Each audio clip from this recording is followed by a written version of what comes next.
जी उत्तराखंड से। श्री हरिवंश। श्री हरिवंश महाराज जी। महाराज जी, इस जीवन में अब बस एक भय रह गया है कि वो बहुत सताता है कि आपका हमें छोड़ जाने का। महाराज जी वो दिन मतलब हाँ, ये तो सत्य है, क्योंकि इस लोक का नाम मृत्यु लोक है और ये शरीर एक नियत समय तक के लिए है। अब वो तो पता नहीं कितना नियत समय है, जहाँ नियत समय पूरा हुआ तो शरीर छूट जाएगा। अब हमको इस शरीर से आसक्ति नहीं करनी, हमको हमारे वचनों से आसक्ति करनी है। तो वचन तो रहेंगे, टेप में, मोबाइल में, ये तो रहेंगे। तो अगर वचन पर हम चलें तो ठीक रहेगा। शरीर तो नाशवान है, आज नहीं तो कल नष्ट हो जाएगा। हम भी चाहें तो भी नहीं रोक सकते, आप भी चाहें तो नहीं रोक सकते। भगवान आए तो भी अंतर ध्यान की लीला करनी पड़ी। तो ये तो निश्चित है, इस लोक का नाम ही मृत्यु लोक है। यहाँ सबको मरना पड़ता है, सबको जाना पड़ता है। बड़े बड़े सिद्ध महापुरुष समय आने पर शरीर छोड़कर चले गए। तो अब इस ये भय अपना शरीर छूटेगा या अपने प्रियजनों का शरीर छूटेगा, ये तो पक्का है, छूटेगा। जनों से उतना नहीं जितना आपसे। हाँ, गुरु भाव होने पर या संत भाव होने पर या भगवत भाव होने पर ऐसा है, पर शरीर छोड़ना पड़ेगा पक्का। जबरदस्ती काल शरीर को छुड़ा देगा, ये तो पक्की बात है। शरीर तो छूटने वाला है। रजत जी सहारनपुर से। महाराज जी, आप कहते हैं कि मंत्र वही होता है जो गुरु द्वारा दिया जाता है, किंतु मैंने YouTube के माध्यम से आपके द्वारा कृष्णाय वासुदेवाय का निरंतर जप करने का प्रयास कर रहा हूं, तो क्या मुझे कोई त्रुटि तो नहीं हो रही? नहीं, क्या आप गुरु भाव नहीं मानते क्या? अगर आपसे हमने सुना कि राधा राधा जपो, हम मान लेते हैं तो हो गया ना। क्या कान फुकवाना एक गुरु होता है क्या? बात मान लेना होता है। पूज्य श्री रामानंदाचार्य जी रोज गंगा स्नान करने जाते थे, तो कबीरदास जी वो सीढ़ियों पर लेट गए।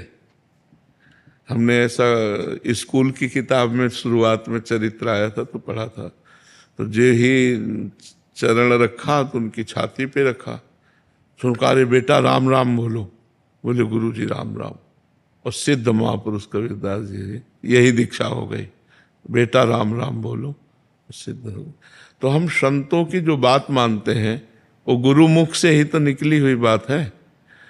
जो अगर हम कह रहे हैं राधा राधा जपो और आप राधा राधा जप रहे हैं तो आपका गुरु मंत्र ही तो हो गया। तो ऐसे भाव से मानना चाहिए। और भाव न माने तो गुरु मंत्र लेने के बाद भी कल्याण थोड़ी होगा। बात तो भाव से होगी, ना कि कान फुकवाने से होगी। अगर केवल कान फुकवाने से होती तो बहुत लोगों का कल्याण हो जाता। लेकिन कान फुकवा कर यदि गुरु मंत्र नहीं जपा, गुरु की आज्ञा के अनुसार नहीं चले तो अपराध बन गया, गुरु अवज्ञा बन गई, वो तो आपके लिए और परेशानी की बात हो गई। तो हमें लगता है गुरु की बात मानना ही गुरु मानना है। गुरु की बात मानना ही गुरु बनाना है। अगर गुरु बना लिया, गुरु की बात नहीं मानी, तो आप गुरु मंत्र नहीं लिए। और गुरु मंत्र नहीं लिए लेकिन गुरु की बात मान लिए, कोई नाम जप करे, तो आप शिष्य हैं। ये बात समझो। डॉक्टर जयदीप कुमार जी। श्री राधा वल्लभ श्री हरिवंश। राधे राधे महाराज जी। महाराज जी, आपके सत्संग सुनकर मैं, मेरी पत्नी, मेरा बेटा प्रतिदिन राधा नाम जपने का अभ्यास करने लगे हैं। महाराज जी, जीवन में कभी कभी ऐसे रिश्ते नाते आते हैं जिन्हें हम सच्चा प्यार और आदर देना चाहते हैं, लेकिन उनसे केवल घृणा एवं निरादर ही मिलता है। ऐसे समय में दिल दुखता है। हम अपने मन को शांत उस समय कैसे रखें? भगवान का स्मरण करके, भगवान का स्मरण करके। क्योंकि यहाँ कोई सच्चे हृदय से प्यार करना नहीं चाहता। यहाँ सब जगह स्वार्थ, छल, कपट, अपनी कामना की पूर्ति। यहाँ सच्चे हृदय वालों का आदर नहीं है। सच्चाई से चलने वालों का आदर कम है समाज में। आज जो जितना गंदा बोल सके, गंदा चल सके, गंदा आचरण कर सके, समाज उसी के, भाई ये ऐसा। और जो सिधाई से चले ना तो लोग कंकड़ मारते, सीधे चलते चलने में कंकड़ मारते हैं, उसे छेड़ते हैं, उसको उपहास करते हैं, उसको नीचा दिखाने की कोशिश करते हैं। जो धर्म में चलना चाहता है, जो भक्ति करना चाहता है, उसका उपहास करते हैं लोग। लेकिन सत्य सत्य रहता है। उपहास सह जाओ। हम किसी से प्यार करें सच्चे हृदय से, और वो हमें सच्चे हृदय से प्यार करे, वो केवल एक ऐसा है, भगवान, दूसरा कोई नहीं है। ये हम पक्की बात तुम्हें बता देते हैं। छल कपट का प्रेम तो हमने देखा है, लेकिन सच्चा प्रेम नहीं देखा। महाराज जी, आप तो सबके हृदय की बात जानते हैं, तो क्या जो अधर्म आचरण कर रहा है वो अंदर से शांत है क्या? नहीं, नहीं। बिल्कुल अंदर नहीं। की बात तो महाराज जी अंदर आप ही पकड़ पाएंगे। अंदर से अशांत और भयभीत। जैसे एक किसी गैंग का आदमी, जो हम सैनपुर में गंगा किनारे थे, तो गैंग में विस्फोट हो गया था तो भाग के आया था। वो रात में सोते समय 2-2 मिनट में उठ के बैठ जाता। तो हमसे कहते क्यों भाई? बोले मुझे डर है। तो जो दूसरों की हत्या किए हुए, जो पाप किए हुए, वो चैन से सो नहीं सकते, चैन से खा नहीं सकते, उस मतलब चैन से 1 मिनट नहीं रह सकते। केवल बाहरी रुआब तुम्हें दिखाई देती कि लॉन्ग बोट पहरे, राइफल लिए और बड़ा ऐसा। फायदा क्या हुआ महाराज? तो बस यही तो जीव का भ्रम है, यही जीव का भ्रम है। वो फायदे के लिए अगर समझे तो भगवान का मार्ग है ये तो अच्छे, यही रोड के किनारे पड़े हैं, कहीं मांग के खा लिया। ये क्योंकि वो अधर्म नहीं कर रहे हैं ना, इसलिए वो रोड के किनारे चैन से सो रहे हैं। और वो गद्दा में भी बैठकर चैन से नहीं सो पा रहा था, 2-2 मिनट में उठ के बैठ जाता। कोई आया क्या, कोई मेरे विषय में पूछा क्या? वो एकदम घबरा रहा था और राइफल बगल में रखे हुए भयभीत है, अशांत है, चित्त बेचैन है। पाप करने वाला कभी शांत नहीं हो सकता। अशांत, चिंता, शोक, भय, उद्वेग, ये उसको प्राप्त होते हैं। पर अब उसको दूसरा रास्ता मालूम नहीं, इसलिए उसी रास्ते पे बढ़ता चला जाता है, उसी रास्ते पे बढ़ता जाता है। क्योंकि कहीं से धन मार लिया तो है, तो भयभीत है महाराज जी। समझ आ रही है कि कोई सरकारी उसमें भी है, अगर उसने 5 लाख की घूस भी ले ली, बट उसको प्रतिपल भय है कहीं घर में छापा ना पड़ जाए, कोई पकड़ा ना जाऊं। बट महाराज जी ये बात समझ क्यों नहीं आती हमें? भगवान की माया ऐसी प्रबल है कि वो अज्ञान में ही जी रहा है, इसलिए उसको समझ में नहीं आता। और फिर समझ में कभी एक ना एक दिन आ जाता है, जब पकड़ा जाता है, बेइज्जती होती, तब उसको लगता है यार इससे तो अच्छा है कि जो हमें सरकारी पेमेंट मिल रही थी उसी में शान से जीते।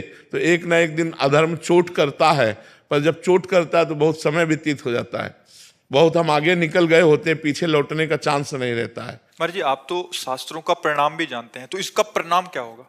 नरक, अन्य पशु पक्षियों की योनियों में जाना, भयानक रोगों से ग्रसित हो जाना, और इसी जन्म में परिवार में भयानक अशांति फैल जाना। ये पक्का बात? पक्का, बिल्कुल पक्का है। अगर आप घूस लोगे, अधर्म का पैसा लोगे, तो आपका परिवार कभी सुख चैन और शांति से नहीं रह सकता। आपके लड़के, आपके परिवार वाले ही आपको उसका परिणाम दिखा देंगे कि आपने जो कमा के दिया है वो अशांति और दुख का कारण है, अशांति और दुख का कारण है। बिल्कुल। चंचल शर्मा जी। राधे राधे। महाराज जी मैं आपके बताए रास्ते पर चलने का प्रयास करती हूँ, फिर भी ऐसा लगता है कि रोज पाप हो जाता है। फिर लगता है प्रभु से मिल पाऊंगी ऐसे में या नहीं। क्या पाप हो जाता है? अपने को जो पता है पाप है उसे नहीं करना चाहिए। भूल से जो हो जाता है वो भगवान का नाम जप करते हैं, क्षमा हो जाएगा। लेकिन जानकारी से जो हमें पाप है उसे हमें बचना चाहिए। जब हमें पता है पाप है तो हम फिर क्यों पाप करें? हमको थोड़ा बचना चाहिए। हमें जब जानकारी ना हो फिर पाप हो जाए तो बात समझ में आती है। जब मुझे जानकारी है कि ये कीचड़ है, फिर हम काहे को लपेटे? तो पाप कीचड़ की तरह हमें गंदा करता है, तो हमें लगता है कि हमें बचना चाहिए। प्रभु तो बड़े कृपालु हैं, सर्वपापहारी हैं, वो मंगलकारी हैं, वो तो कृपा करेंगे। लेकिन हम भी जानबूझ करके जहर खाएंगे तो मरेंगे तो है ही। तो हम जानबूझकर पाप ना करें। भूल से कोई पाप हो जाता है, कोई ऐसा बलात् गलती हो जाती, तो भगवान उसमें रक्षा करते हैं। अरविंद कुमार जी रामपुर से। जय जय श्री हरि बोल। राधे राधे महाराज जी, आपके चरणों में दंडवत प्रणाम। गुरुदेव भगवान, क्या शरणागत का स्वाभिमान होता है? अगर होता है तो उसकी क्या परिभाषा है? क्या ये भी अहम का दूसरा रूप है? नहीं, निंदनीय अहंकार है। कई बार एकांतिक में बता चुके हैं। जिस अहंकार के साथ प्रकृति का शब्द जुड़ता है वो निंदनीय है, वो त्याज्य है अहंकार। जैसे प्रकृति का धन, मैं धनवान, प्रकृति का बल, मैं बलवान, प्रकृति की बुद्धि, मैं बुद्धिमान। जो मैं शब्द प्रकृति से जुड़ता है वो त्याज्य है, और जो मैं शब्द प्रभु से जुड़ता है, जैसे मैं प्रभु का मित्र, मैं प्रभु का अभिमान है कि मैं दास हूँ प्रभु का, तो जो ये अभिमान है ये ग्रहण करने योग्य है। अस अभिमान जाय जन भोरे, मैं सेवक रघुपति पति मोरे। वो स्वामी जी कह रहे हैं ये अभिमान भूल कर भी ना जाए कि भगवान सिया राम मेरे स्वामी हैं, मैं उनका दास हूँ। हर समय ठसक बनी रहनी चाहिए। तो समझ पा रहे हो आप? जिस अभिमान में प्रकृति माया जुड़े वो अभिमान त्याज्य है, और जिस अभिमान में परमात्मा जुड़े वो ग्रहण करने योग्य है। चंदन शर्मा जी। श्री हरिवंश महाराज जी राधे राधे। महाराज जी भागवत जी, रामायण जी या प्रवचन सुनने मात्र से परमात्मा को पाया जा सकता है? नहीं, उसका मनन करने से, भगवान का नाम जप करने से, और कथा सुनने से। जैसे हम प्रवचन सुन रहे हैं, अब आचरण ना उतारो, आप जो सुना गया उसको अपने जीवन में उतारो नहीं तो लाभ क्या मिला, हमें बताओ। जैसे हमने हलवा बनाने की सारी प्रक्रिया आपको बता दी, लेकिन कभी बनाकर ना आपने पाया ना हमने पाया, तो बेकार ही तो हुआ। बेकार गया कि नहीं गया? हलवा बनाने की पूरी प्रक्रिया आपको याद है, लेकिन बना के कभी नहीं खाया। तो बात तो यह कि प्रक्रिया याद हो या ना याद हो, हलवा चख खाने को मिला तो बस समझ में आ गया कि हलवा का स्वाद कैसा होता है, टेस्ट कैसा होता है। तो परमात्मानंद की हमें प्राप्ति तब होगी जब हम भगवान की कथा सुने, प्रवचन सुने और उनमें जो उपदेश हैं उनको अपने आचरण में उतारें, उनकी जो लीलाएं हैं वो चिंतन करें और हर समय भगवान में चित्त जोड़ें। नाम जप के द्वारा निश्चित भगवत प्राप्ति हो जाएगी। अगर हमारा चित्त भगवान में नहीं लगा, हमने कान से केवल भगवान की कथा सुन ली, चर्चा सुन ली, तो इतने से पुण्य बनेगा, लेकिन भगवान की प्राप्ति नहीं होगी। भगवान की प्राप्ति मनन करने से होगी, चित्त को भगवान पे लगाने से होगी। समझ पा रहे आप? प्रशांत कपूर जी पानीपत से। राधे राधे। राधे राधे महाराज जी। महाराज जी, गुरुदेव भगवान का लाडला कैसे बना जाता है, उनका कृपा पात्र, इसके लिए कोई प्रयास करना पड़ता है, केवल गुरु कृपा से? नहीं, प्रयास करना पड़ता है। अपना पुरुषार्थ और गुरु कृपा दोनों काम करते हैं। तन मन प्राण जब गुरु को समर्पित हो जाते हैं तो फिर वो गुरु का लाडला हो जाता है। जिसका तन, जिसका मन, जिसका प्राण, पर ये कहने की बातें नहीं, बहुत कठिन है समर्पित करना। एक बार समर्थ गुरु रामदास जी के एक बहुत प्रिय शिष्य थे, तो और शिष्यों को थोड़ा सा ईर्ष्या हुई कि बहुत प्यार करते हैं महाराज जी इनको, तो प्रश्न किया कि आप इन्हीं को अधिक प्यार करते हैं, हम लोग भी तो आपके शिष्य हैं। तो इस प्रश्न का उत्तर हम तुम्हें बताएंगे। एक दिन उन्होंने कहा, लीला की कि हमारे पैर में फोड़ा हुआ, बहुत दर्द हो रहा है। तो सब शिष्यों ने कहा कि शिवाजी को सूचना कर देते हैं, राजवैद्य ले आते हैं। बोले नहीं, राजवैद्य से ठीक होने वाला नहीं। वैसे पट्टी बांधे हुए थे। कहा इसमें मवाद है और इसका मवाद जो पी लेगा वो मर जाएगा और हम स्वस्थ हो जाएंगे। शिष्यों से कहा, कोई नहीं तैयार हुआ। मर जाना है ना, तन मन प्राण समर्पित शिष्य लाडला। और जिसको बहुत प्यार करते थे उनका गुरुजी अभी बताओ कहाँ से पीना शुरू करे? तो बोले ये है मुंह फोड़े का, और कपड़ा हटाया और उन्होंने मुंह लगाया और पूरा पी गए। तो कहा गुरुजी ये तो बहुत स्वादिष्ट है, ये तो अमृत जैसा है, क्योंकि वो लंगड़ा आम बंधा हुआ था और कुछ नहीं था। वो आम बांधे हुए थे।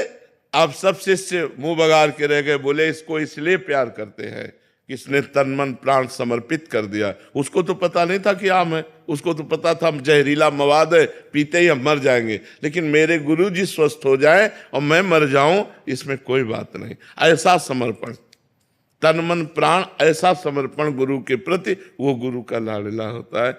जो हुक्म पर प्राण त्यागने के लिए तैयार है, आज्ञा पर तत्पर है, वो गुरु का लाडला होता है।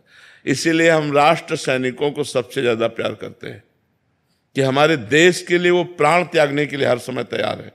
कहीं से भी गोली आवे छाती में लेने के लिए वो तैयार। हिमालय में खड़ा कर दो, हिमालय जहां भी आप खड़ा। हम राष्ट्र सैनिकों को बहुत प्यार करते हैं, बहुत सम्मान करते हैं, क्योंकि वो समर्पण उनका, हमारे राष्ट्र के प्रति समर्पण जो है उनका बहुत जोर का है। भूख प्यास गर्मी सर्दी सब सहते हुए वो गोली खाने के लिए तैयार है। और हम यहाँ सुरक्षित सोते हैं, हम यहाँ सुरक्षित हैं उनकी वजह से। हम जितने भी भारतवासी हैं वो सब सुरक्षित हैं उनकी वजह से। बॉर्डर में वो खड़े हैं अपनी जान की बाजी लगा करके। तो जो जान की बाजी लगाकर, चाहे देश के लिए हो चाहे प्रभु के लिए हो, वो बंदनीय है और वो प्यारा होता है। नीतीश शर्मा जी। राधे राधे।